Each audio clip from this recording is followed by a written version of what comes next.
Warning: our YouTube channel and its videos may contain scenes, language, and content that may not be appropriate for all audiences. These videos include surveillance footage, undercover pursuit of suspects, actual police and rescue operations, and fearless confrontations. If you do not approve of the content, please do not watch our videos. If you wish to continue, we strongly advise that you proceed with caution. Viewers' discretion is advised. Tendero sa isang palengke sa Batasan, Quezon City. Pinaril, patay. Kapatid na kasamang nagtitinda na damay. Detalye sa Kilos Pronto. Alam mo, Ben at Nika, nakalulungkot po to dahil bago po pumasok ang araw ng mga patay, humabol pang isang 23 anyos na tindero sa palengke ng Batasan QC. Nabawian po siya ng buhay matapos po siyang pagbabarilin. Hindi lamang po siya, kundi kasama rin po yung kanya pong kapatid na nagtitinderan po. Nadamay rin po siya. Panoorin natin to.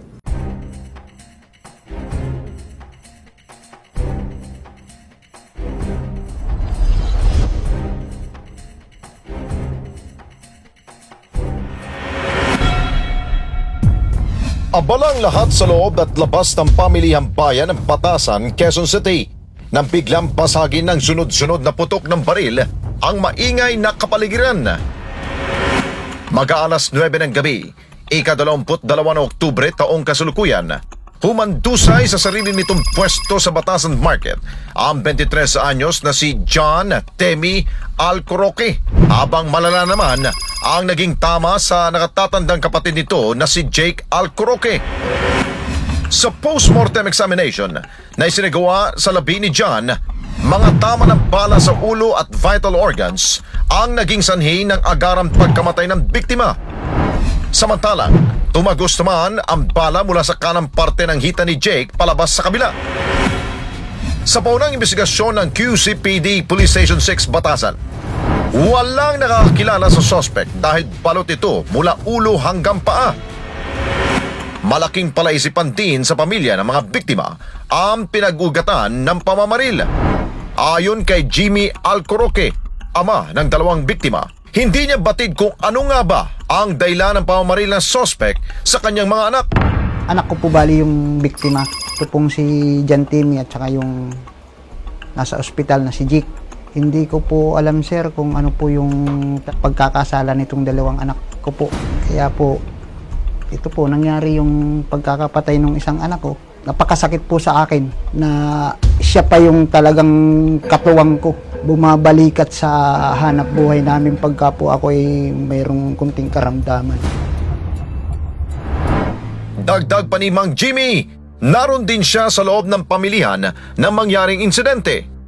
Ngunit dahil na rin sa takot, pilit din niyang inilayo ang sarili sa kamatayan. Nandoon din po ako sa loob ng palengke. Katunayan nga po, 1.5 di pa lang po ang pagitan naming mag-ama doon sa pinangyarihan ng pamamaril dito po sa napatay kong anak. Blanco po ako, hindi ko po alam na yung anak kong ito si Jan ang binabakbakan. Tumakbo po ako. Pagkatapos ko pong siguro mga 5 hakbang nung pagtakbo ko, lumingon po ako sa kabila kong tagiliran. Nakita ko po yung ganitong laylayan ng short ng anak ko. Napaganon po ako. Sabi ko, anak ko. Ngunit bukod pala sa kanya, ang isa pa niyang anak na si Jake ang humabol sa suspect, dahilan para paputukan din ito. Tapos nung mga sumunod, ito pong si Jake, tumakbo siya. Bali, di ko po alam kung ano ang gusto niya mangyari doon sa namaril sa kapatid niya. Ang pagkakasigaw ni Jake, kapatid ko yan. Tapos pinutukan po siya.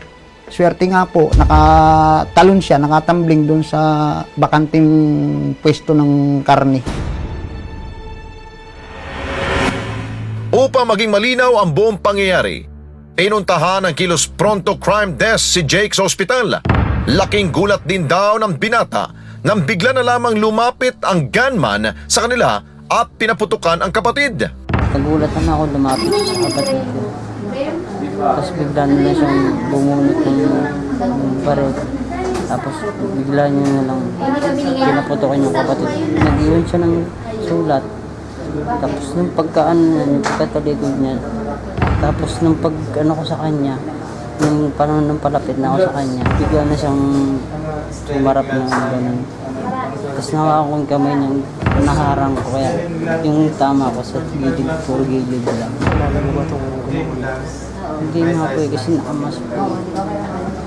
Tapos naka-jacket, naka-sombrero. Hindi nga makita yung mukha kasi ganun talaga yung mas eh. Ayon pa kay Jake, wala naman daw silang kaaway na maaring maging mitya ng pagkamatay ng kapatid. Wala kaming kaaway. Marami kami utang doon sa may-ari ng palengke. Pero yung makakaaway, wala. Hindi rin naman kami nagda-drugs. Hindi rin naman kami nagmamalawana. Kaya nga, namin na safe kami na walang gaganon sa amin. Sa mga pahayag na ito ni Jake, maari nga bang utang ang naging punot dulo ng pamamaril at pagkasawi ng isang buhay? Kwento ni Mang Jimmy, posibleng may kinalaman ang usapang pinansyal sa pagkakapaslang sa kanyang anak. Mayroon po kaming isang tao na nakabangga. Sila lang po yung talagang nakagalit namin. Ayaw ko pong magbintang, sir. Ayaw ko pong magbintang. Pero ang totoo po, nakarating ng barangay yung usapin namin dahil po sa pinansyal na bagay. Pangamba ngayon ng pamilya Alcoroque ay ang seguridad nila. Bukod kasi rito, wala raw police investigator na humahawak ng kanilang kaso. Suspendido daw kasi ito, kaya't hindi rin nila batid kung kanino magpa-follow up ng kaso. Okay, makakausap po natin sa linya ng telepono, walang iba kundi ang Public Information Officer po ng QCPD, walang iba kundi si Chief Inspector Jake Cuden. Major Cuden, magandang gabi po. Si Alex Santos po to sa Kilos Pronto. Live po tayo sa UNTV, sir. Sir Lolen, magandang hapon po. Opo, kasama ko rin po si Ben Tulfo at si Nika Alejar. Sir, ano ba pwede natin may tutulong po dito sa pamilya ng mga biktima? Mukhang sinasabi nila, mukhang hinaharas daw sila. Opo. Sako po yan ng, ng batasan na police station natin. Opo. So, i-coordinate natin yan sa station commander nila. Para maimbestigahan po kung sino po yung nanghaharas na yan. At saka para po matutukan din ng yung nakakasakop na PCP doon kung ano talagang punot dulo ng away ng dalawa po na yan. Opo, dahil sila na nga yung biktima dito, agrabyado ditong pamilya, parang sila patuloy pa rin pong pinagbabantaan ng suspect. Paano natin matulungan ito, sir? Opo, sila na po ang biktima, sila pang pinagbabantaan. So, alalayan po natin yan na isasamahan natin doon sa station commander. Oho. Ang una daw sinasabi dito ay mukhang utang daw ang dahilan kung bakit pinatay itong dalawa na ito. Ano na bang ang progreso ng investigasyon ninyo dyan sa QCPD o CIDU? Yung sa CIDU po, papalo up lang namin yung sa kaso na yan. Pero ang ganun pa man, sa pagkakaintindi namin, utang man yan o hindi po dapat hahantong sa ganun. Yes, oho. Opo. At ang sinasabi nga kaya daw medyo natatagalan po yung investigasyon, yung pala daw investigador na nagmamando dito sa kasong ito ay sinuspinde. Ano ba dahilan? Bakit sinuspinde? Ang pagkasuspinde, hindi natin yung kung anong, alam namin, administratibo lang po yun. Pero nakausap po natin yung chief ng CIDU natin. Ang sabi naman, tuloy lang po yung investigation naman pagka meron namang progress at may pupunta pa pong para sa follow-up dun para dito sa kaso, i-handle naman po ng mga duty natin doon. Okay. Hindi po yan titigil dahil doon sa pagkasuspindi ng investigador natin. Kaya ko nasabi yan, dahil kapag hindi medyo malakas yung kaso laban doon sa suspect, pag-alagala yung suspect at hindi ninyo talaga mahuhuli yun.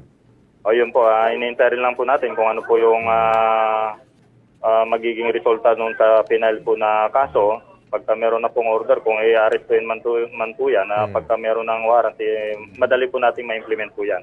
Sir, sana tututukan namin itong kasong ito at hindi namin lulubayan ito hanggat mahuli po itong suspect nito. Opo, Major, thank you so much po. Yes, sir. Yun po. Magandang Maraming hapon din po sa ating mga tagapakinig. Okay, yan po si Major Cuden ng QCPD. So, magkapatid ito yung isa namatay, yung isa nandun pa sa Oo. ospital, no, Lex? malala pa ho yung kondisyon ng isa na si Jake Alcoroque. Pero yung kanya pong kapatid na si John Terry ay binawian po na po. Kami po ay nakikiramay po.